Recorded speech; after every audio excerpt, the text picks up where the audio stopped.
राजारामपुरीमध्ये आज आपण बघतोय की मोठ्या प्रमाणावर बाजारपेठ उदयाला आलेली आहे. म्हणजे जे काही ब्रँडेड मोठे शोरूम्स कपड्यांचे असतील, शूजचे असतील किंवा इतर सराफी दुकानं असतील, दवाखाने, ह्या सगळ्यांची संख्या पाहता आणि त्यासाठी येणारा हा ग्राहक वर्ग तसेच रुग्णांची संख्या, नागरिकांची संख्या वाढती आहे आणि त्यामुळे स्थानिक रहिवाशांना फार मोठा ह्याचा त्रास होतो आहे.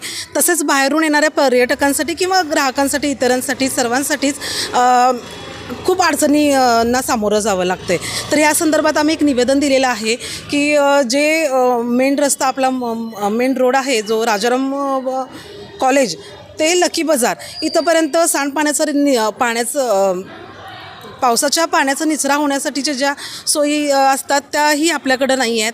शिवाय ड्रेनेज व्यवस्था ही जुन्या होत्या, त्या बदललेल्या नाही आहेत बऱ्याच प्रमाणात. गेल्या 5 ते 6 वर्षामध्ये आपण 50% बदलून घेतलेले आहेत, पण मेजर जे काही विषय ते अजूनही ड्रेनेजचे सुटलेले नाही आहेत.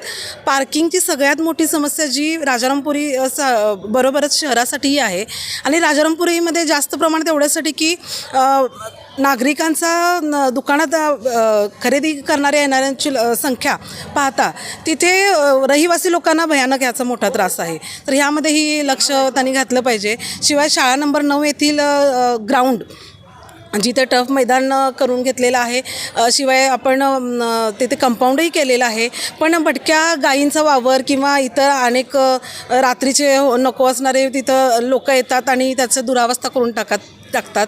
तर पर्यायी तिथे एक वॉचमन ठेवावा किंवा काय, अशा संदर्भात एक निवेदन मॅडमना दिलेलं आहे. त्याच पद्धतीनं शिवसेना महिला आघाडीच्या वतीने गेल्या काही दिवसांपूर्वी आम्ही परीख पुलाच्या पादचारी पुलासाठी निवेदन दिलं होतं. तर आम्हाला त्यांनी प्रशासनाकडून सांगितलं होतं की 2 दिवसातच आम्ही त्याची टेंडर प्रोसेस करतो आहे म्हणून. त्याचा पाठपुरावा म्हणून आज आम्ही परत त्यांना भेटलो आणि त्यांनी जे लाईट्स लावण्यासंदर्भात आम्हाला शब्द दिला होता की आम्ही लवकरात लवकर लावू, तर त्याचंही टेंडर त्यांनी सुशोभीकरण, पेंटिंग आणि लाईट हे तिन्ही विषय आज आम्हाला टेंडर प्रोसेसमध्ये आहेत म्हणून सांगितलेले आहेत. लवकर टेंडर प्रोसेस त्याची होईल म्हणून सांगितलेलं आहे.